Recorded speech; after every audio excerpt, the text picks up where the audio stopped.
Parfois, pour vraiment comprendre un pays, il suffit de se pencher sur une seule journée. C'est ce qu'on va faire aujourd'hui avec l'Algérie en se focalisant sur le 9 avril 2026. On va voir comment les grandes décisions politiques, elles finissent par toucher directement la vie de tous les jours. Alors, voilà ce qui nous attend. On va parler des changements au gouvernement, de la nouvelle carte électorale, de sécurité nationale et de technologie, bien sûr. On fera aussi un point sur les tensions au Moyen-Orient et on terminera sur quelque chose de très concret, la sécurité des citoyens. Un parcours complet, du global au local. Allez, on commence tout de suite avec la politique gouvernementale. La journée a été marquée par de nouveaux décrets qui vont remodeler des secteurs vraiment importants. Et ça commence fort. Le ministre de l'Hydraulique, son mandat s'arrête net sur décision présidentielle. Un départ aussi soudain, ce n'est jamais anodin. Ça suggère un vrai changement de cap, surtout quand on parle de la gestion de l'eau, une ressource absolument cruciale. Mais il n'y a pas que les personnes qui changent, il y a aussi les règles. Le gouvernement a sorti toute une série de nouvelles réglementations. Ça touche à l'éducation coranique, à la lutte contre le trafic de drogue et même, chose plus surprenante, aux compléments alimentaires. Et tenez-vous bien, pour l'enseignement coranique, on parle de plus d'1 million de personnes concernées. C'est énorme. L'objectif de l'État, avec cette nouvelle réglementation, c'est de garder la main sur ce qu'ils appellent le référent religieux national. En gros, de s'assurer que l'enseignement reste dans un cadre bien défini. Bon, on a vu les réglementations, passons maintenant au paysage électoral. Parce que là aussi, ça bouge beaucoup. Il s'agit carrément de réformer la représentation parlementaire. Voilà la nouvelle structure. Une loi toute fraîche vient de redessiner la carte électorale. Résultat, une Assemblée nationale avec 407 députés et un Conseil de la Nation, l'équivalent du Sénat, avec 177 sénateurs. Le but, c'est de couvrir l'ensemble des 69 wilayas, les provinces du pays. Et le ministre de l'Intérieur insiste sur un point, la justice, l'équité dans la représentation.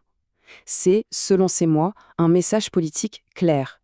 Et ce message, il est en partie adressé à la diaspora algérienne qui voit son nombre de sièges augmenter. C'est un geste politique vraiment significatif. Cette volonté de restructurer, de préparer l'avenir, on la retrouve aussi dans deux domaines clés, la sécurité nationale et la technologie. C'est la modernisation de la défense et du numérique qui est en jeu. Alors concrètement, qu'est-ce que ça donne ? D'un côté, on a des manœuvres militaires, l'exercice Tindar 2026 pour tester les troupes. De l'autre, un grand virage technologique. On prépare la fin des réseaux 2G et 3G. Et puis un volet cybersécurité, avec de nouvelles règles pour mieux contrôler les téléphones importés. Bref, on se prépare sur tous les fronts.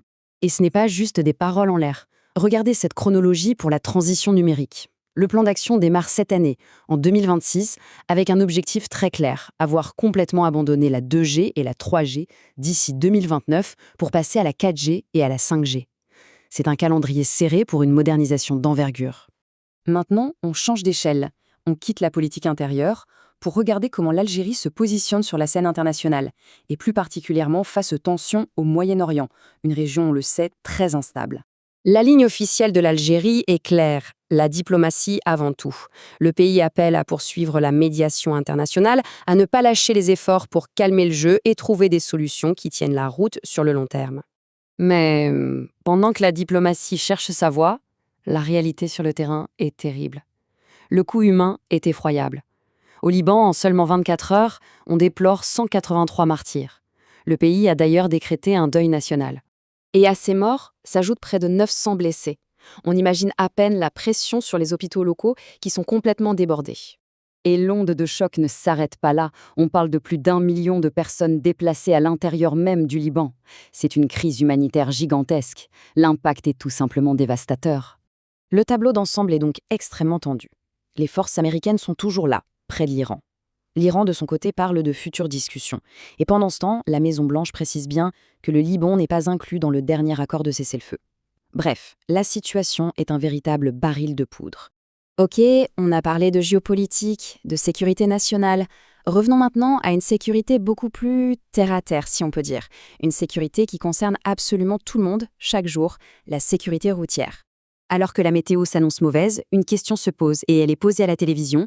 Les nouveaux conducteurs, sont-ils vraiment bien préparés ? Alors comment on prépare ces conducteurs ? Les auto-écoles insistent sur un parcours en 3 temps. D'abord, la théorie, la maîtrise du code. Ensuite, la pratique, l'expérience sur la route. Et enfin, le perfectionnement des manœuvres, pour être prêt à affronter toutes les situations. Un processus qui se veut complet. Mais bon, même avec la meilleure formation, les accidents arrivent. Et la vraie question, c'est Que se passe-t-il si le responsable de l'accident n'est pas solvable ou s'il s'enfuit? C'est là qu'intervient un mécanisme de solidarité assez méconnu, mais pourtant essentiel, le fonds de garantie automobile. Alors, quand est-ce que ce fonds entre en jeu? Il y a 3 cas de figure très précis. Primo, si le conducteur responsable n'est pas identifié, par exemple un délit de fuite. Dosio, s'il n'est pas assuré. Et tertio, même s'il est assuré, mais qu'il s'avère insolvable. Dans ces 3 cas, le fonds prend le relais pour que la victime soit indemnisée. Et ce qui est intéressant, c'est de voir la réaction des gens quand ils découvrent ce fonds.